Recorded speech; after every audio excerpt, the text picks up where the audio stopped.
everybody. It's October 11, 2017, and there are 3 major astrological transitions coming up that affect you. So this documentary or video is going to talk about what these 3 planetary changes mean for each of the 12 zodiac signs. The first transition just happened this week, and it's the big planet Jupiter, which has a 12-year orbit moving from Libra into Scorpio. This happened a day ago, October 10.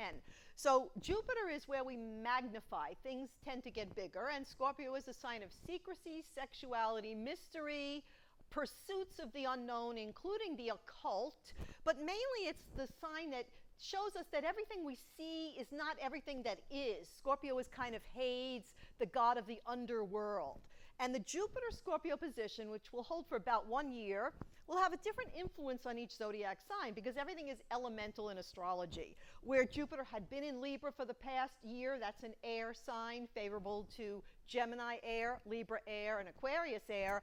Now with Jupiter in Scorpio, it's more beneficial to the 3 water signs, which are Pisces, Scorpio, and Cancer. But there's an affinity factor as well because Earth is the natural complement to water. And so the zodiac's 3 Earth signs, which are Taurus, Capricorn, and Virgo, also will gain from Jupiter's new position. The ominous factor is Saturn, and in astrology we really see Saturn as a kind of dangerous, ominous planet because it's, for one thing, known for our mortality. One of the archetypes associated with Saturn is this idea of Kronos, the god that holds the hourglass, that measures out the granules of our life. And so when Saturn moves from a sign into another sign, it represents a closing of a specific curriculum and a new energy and emphasis and lesson plan opening up. And when any planet, this is true of any planet, crosses its own sign of dominion, it has a lot of power. So Saturn is headed right around Christmas time, actually December 21, from where it's been in Sagittarius, a fire sign, into Capricorn, a severe, conservative earth sign.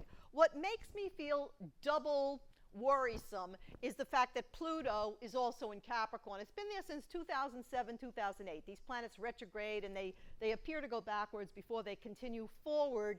In the case of these outer planets in rather long orbits, Jupiter's 12-year orbit means 1 year in each of the signs. Saturn's orbit is 29 years, divided by 12, 2 to 3 years in each sign. And I think the next 2 are going to be very much showing austerity on different levels. Even if you look around what's happening now, you know, there are major fires out of control in California, in beautiful wine country.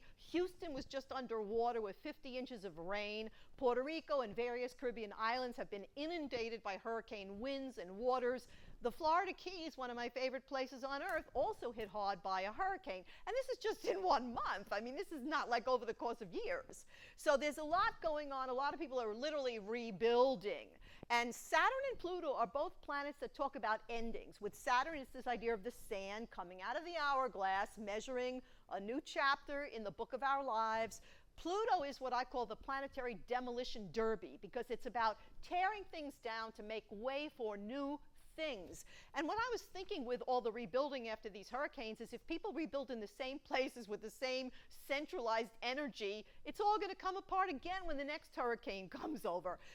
Pluto is saying it's time for a paradigm shift. There has to be transformation in every way that we live, including energy, transformation, the food we eat, many, many different things.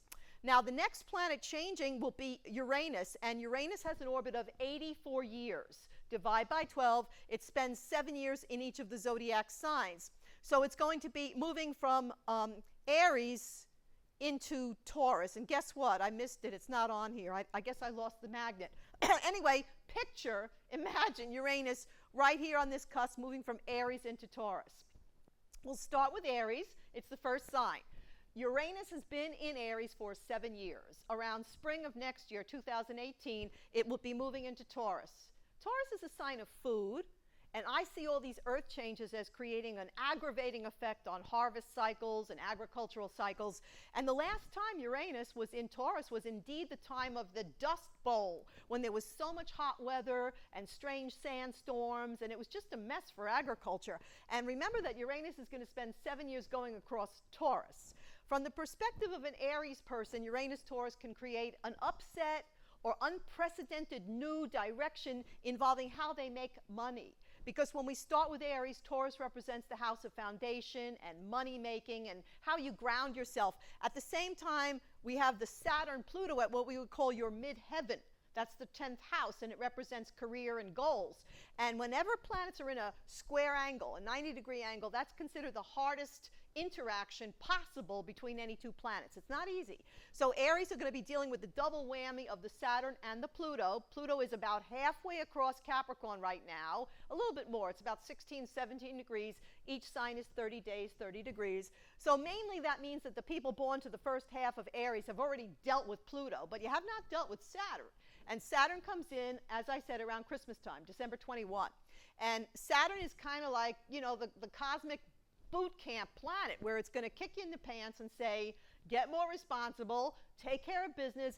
A lot of times when we have a square from Saturn, we don't have a lot of free time. This idea of Saturn as the ethos of responsibility and pulling yourself up the mountain like the Capricorn mountain goat asserts itself. So basically Aries have transition coming in through the money house Taurus, the career house Capricorn, and then coming across the zodiac, Jupiter and Scorpio can bring some gain through inheritance or other people's money. Now when we move to Taurus, the second zodiac sign, we'll find Uranus right there. You guys have not had Uranus in your sign in 84 years, meaning you have to be a senior citizen to know what it's all about. Uranus, on the plus side, is the planet of invention, novelty, innovation, rule breaking. It really is the planet that says you cannot think inside the box. And the problem is Taurus is one of the zodiac's fixed signs, and that means that Taurus people really do like their routines. They really like to stay inside that box. Uranus is not going to allow it. It's going to be impacting the April-born Taurus natives first because that's the beginning of the sign. Now you're getting tons of support. You're one of the only zodiac signs that favor from the Saturn, Pluto, and Capricorn, and that will be affecting you from what we call your ninth house, which is your higher mind. The ninth house is your religious beliefs, your faith, even this idea of thy faith hath made thee well. The Sagittarius influence is always on the ninth house, and it's this idea of if you believe enough and have enough faith and are able to visualize what you really want to create, these mental powers help to manifest the thing that you desire most. So Taurus will have the Uranus factor saying you can't live the old script. It's time for a new invention, call it a new self-recreation, a new chapter, and then you're getting lots of support from Saturn, Pluto, and the Jupiter Scorpio is your marriage and relationship house, and Jupiter always means prosperity or options. So if you're unhappy in an existing relationship or you haven't had one in some time, the Jupiter energy should bring options your way. Next, we move to Gemini, and with Gemini, we're going to have the Uranus, Taurus, in what we would call your 12th house. This is the most mysterious house on the zodiac dial. You know, if we make a circle, the 12th house is where the circle meets itself, and then there's no beginning and no end. It has an affinity to the 12th zodiac sign, which is Pisces. And the premise here is inner life, soul, pilgrimage, tapping into the collective unconscious, dreams, out-of-the-body experiences, possibly hearing voices. So Uranus is this planet of high awareness. It really wants to inspire genius and invention. The 12th house could mean stuff comes to you when you're sleeping or not trying to solve the problem, when the brain is on a kind of yin, relaxed level, meditating. Amazing stuff can come through. The Capricorn planets are not good or bad. It's a mixed influence. We call it the quincunx in astrology. And it can make you feel like you're not really building on as solid ground as you would like to think. Maybe because in time there'll be more transitions coming in. Capricorn is in your 8th house. This is going to be the house of sharing, including sexuality. It's the house of all forms of sharing, including financial. And the Saturn, Pluto are going to change the meaning of intimacy for you and will change some of the dynamics in what it means to have a partnership, business or romantic. Okay, next we go to the sign of Cancer, and you could see that this little double whammy up here of Saturn and Pluto are right opposite you. The opposition, 180 degrees, is not quite as severe as the 90-degree square, but it ain't easy either. Same thing applies here as it did to Aries. The people born until about the middle of the sign, around July 5, 6, you've already dealt with the opposition of Pluto. However, Saturn is coming in. It's not a fun planet. Usually when we deal with an opposition, it represents what's happening in close relationships. And Saturn can mean more responsibility. Perhaps the mate is aging. Perhaps the mate lost the job, and then you, the Cancer, have to take on more responsibility for the financial logistics of the relationship itself. It could be that Saturn is saying that the sand is out of the hourglass, that the relationship doesn't even feel like a connection anymore. So basically what I'm saying is a lot of revision impacting your house of marriage, partnership, also includes business partnership. The Uranus going into Taurus will ease things because you have had it in Aries, which does form a square to Cancer. And Uranus is the planet that says you cannot live the old script. Cancer, like Taurus, has a tendency to get attached to past patterning. Now meaning spring of 2018, when Uranus actually enters Taurus to stay for 7 years. So that means 7 years of support to Cancer natives. It's going to bring some new interesting friendships in because Taurus represents your 11th house of friends and social activity and group synergy. If you work with other people of like mind, you will find that you could achieve a lot more than you could do on your own. But again, this process starts just before your birthday next year, 2018. Next, we come to Leo, and Leos have had the trine, a good angle from Uranus in Aries. Not the case when Uranus goes into Taurus, Leos, and that's a 7-year process beginning in spring of 2018. A square of Uranus is kind of like the universe preempting your script.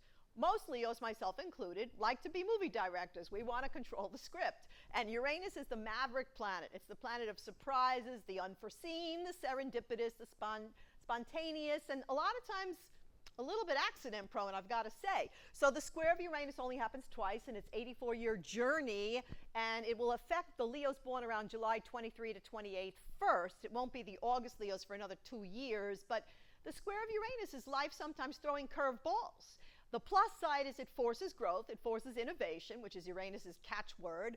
But, you know, Leo is a fixed sign, like Taurus, Aquarius, and Scorpio, and fixed signs don't especially like when something else pushes them out of their niche or out of their pattern. The Jupiter Scorpio also squares you, but a square from Jupiter is more benign. What could happen is you may feel a bit overextended, maybe financially, maybe in terms of commitments. You know, a square of Jupiter is kind of the time where the sailor has to trim the sails to catch the wind in a more balanced direction. The Saturn-Pluto Capricorn is a bit more problematic. 5 signs away from Leo. This is called the quincunx in astrology, not here nor there, a mixed energy, but it does impact Leo's 6th house, which is health and work. And the 6th house, because of Saturn, has a strong affinity with the teeth and dental.